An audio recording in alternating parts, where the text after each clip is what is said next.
Mesdames, Messieurs, bonsoir. Voici les titres du journal. Bientôt, la rentrée des classes au Bénin, des stands de vente de fournitures scolaires annoncent déjà les couleurs.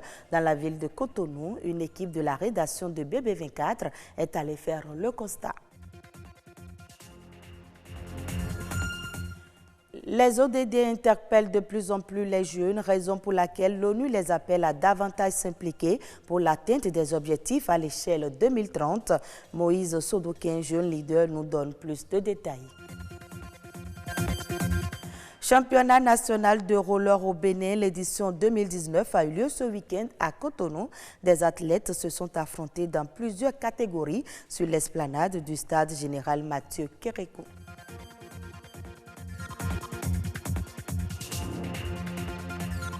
À quelques semaines de la rentrée scolaire 2019-2020, les stands de vente de fournitures s'installent peu à peu à tous les coins de rue de la ville de Cotonou. Mais l'heure n'est pas encore à la grande affluence. Les parents d'élèves sortent à compte-gouttes. Arnaud Taboé et Christian Devoti sont allés faire le constat. Reportage Patrick Adjaboudjou. Le 16 septembre 2019, les usagers de l'école reprennent le chemin des classes. Déjà, à quelques semaines de la rentrée académique 2019-2020, les stands de vente des fournitures scolaires annoncent les couleurs. Ici, l'ambiance est calme. Vraiment calme, parce que les clients ne sortent pas et bon, ça nous décourage un peu. Ces temps-ci, il n'y a pas trop de clientèle, parce que bon, la rentrée est proche, mais certains clients viennent pour demander les prix seulement et rentrer. Mais d'autres nous promettent de venir acheter. D'un stand à un autre, le constat est presque le même. Toujours pas d'affluence. Les parents d'élèves ne sortent pas trop comme ça. C'est-à-dire quand ils viennent, c'est pour visiter la foire de la rentrée, savoir un peu les prix des cahiers, des livres, en tout cas des fournitures scolaires. Il y a certaines, eux, ils prennent un peu les fournitures, tant soit peu l'argent qu'ils ont pour l'instant et promettent de revenir. Jean-Marie, un parent d'élève, avec sa liste des fournitures scolaires en main, tente d'acheter quelques cahiers.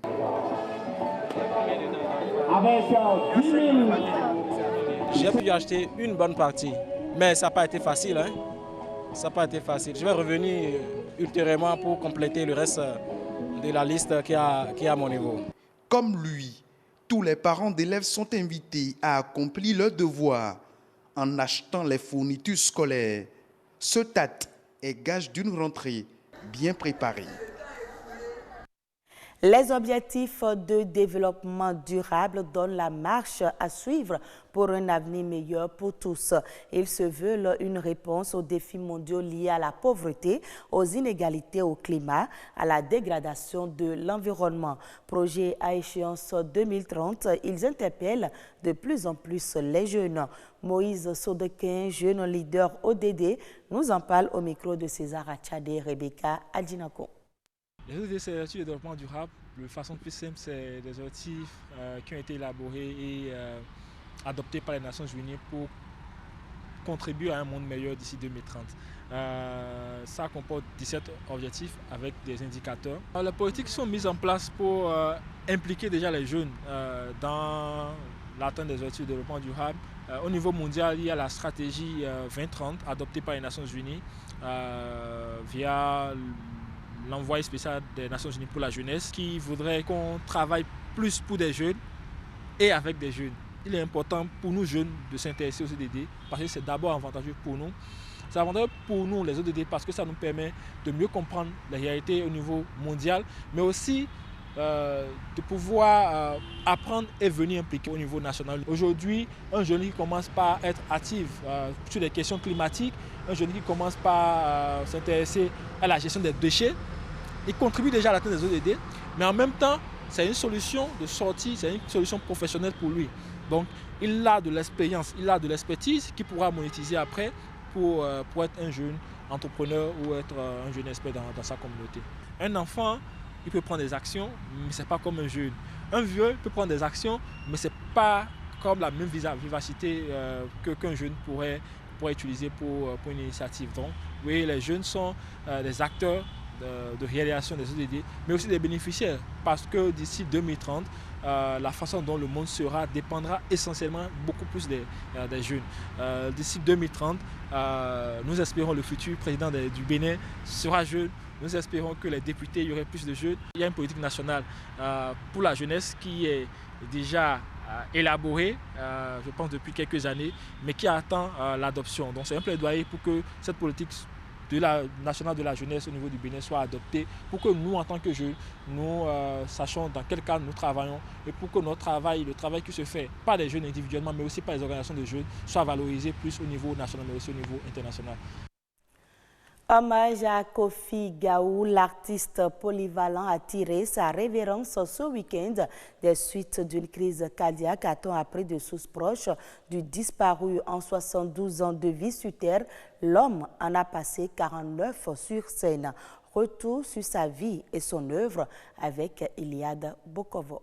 On me prête tous les rôles. J'ai été directeur d'école, militaire, ministre, officier, esclave, vendeur de chapeaux. Il suffit de me confier le rôle. Je vais vous le rendre. Cette voix, vous ne l'entendez plus jamais. Ses apparitions sur scène non plus. Kofi Gaou, l'artiste polyvalent, a quitté définitivement la scène en laissant toute une corporation sans voix. Dieu donnait Kofi, le Kofi des Gaou, Dieu nous l'a repris.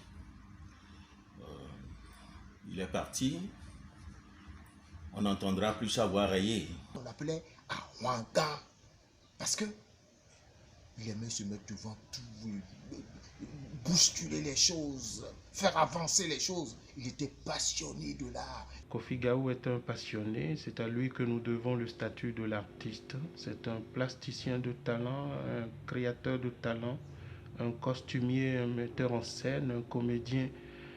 Voilà, c'est un immense bonhomme qui vient de nous quitter. Né le 22 octobre 1947 à Cotonou, Kofi Gaou est très tôt moulé dans l'art et ne s'en est plus décroché depuis près d'un demi-siècle. Comédien, dramaturge, cinéaste, plasticien, tapissier, sculpteur, auteur, aujourd'hui comme demain, il est et demeure un vecteur de la culture par ses œuvres riches et variées. Il a su marier le traditionnel à la modernité en essayant de traverser tout le savoir-faire traditionnel, surtout aboméen, en appliquant justement les tentures aboméennes à sa créativité. Quand je pense à l'illustre disparu, je pense à tout ce que nous avons fait ensemble. C'était dans les années 90, c'était sur le magazine Baobab d'abord, puis après sur Taxi Brousse. Mais avant tout ça, aux côtés de Kofi Guillaume Adjako, de Lazare Huiting, il a animé Les Cerveaux Noirs, une troupe de théâtre pierre angulaire de l'art dramatique au Bénin. Il a détecté aussi des talents sûrs de notre théâtre, tels que Alou Bindine. Kofi Gaou, son séjour sur Terre a été bénéfique pour la culture béninoise. Parlons maintenant sport. La 4e édition du championnat national de roller sport s'est déroulée le week-end dernier sur l'esplanade du stade général Mathieu Kérékou à Cotonou. Les amoureux et acteurs clés de la discipline étaient au rendez-vous. Ogias Nyangli et Ernest Tétégou pour le reportage.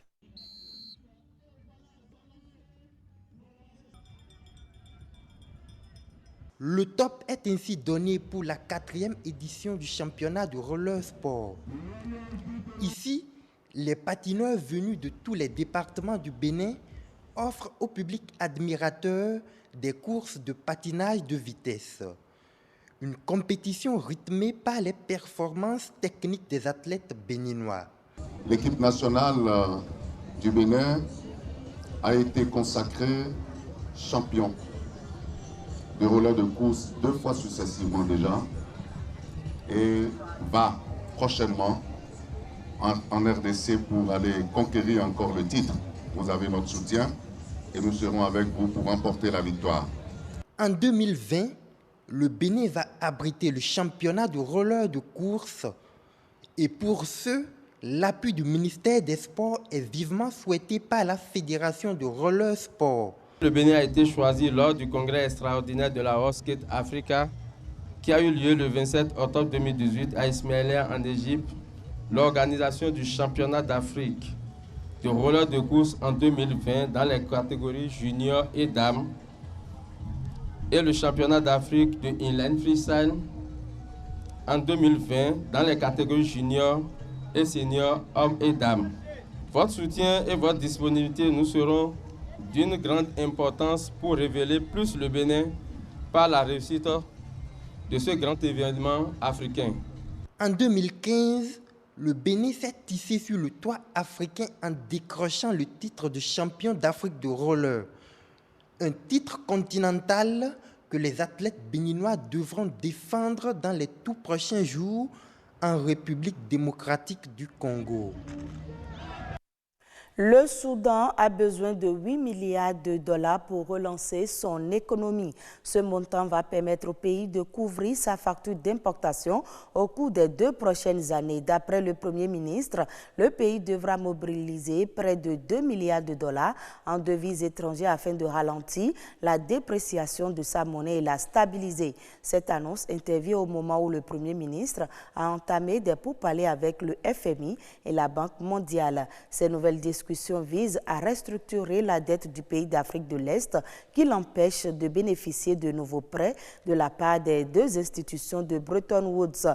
De plus, le nouveau gouvernement aurait entamé des négociations avec les États-Unis afin de quitter la liste noire américaine des pays soutenant le terrorisme qui a isolé Khartoum de la majeure partie du système financier international depuis les années 90.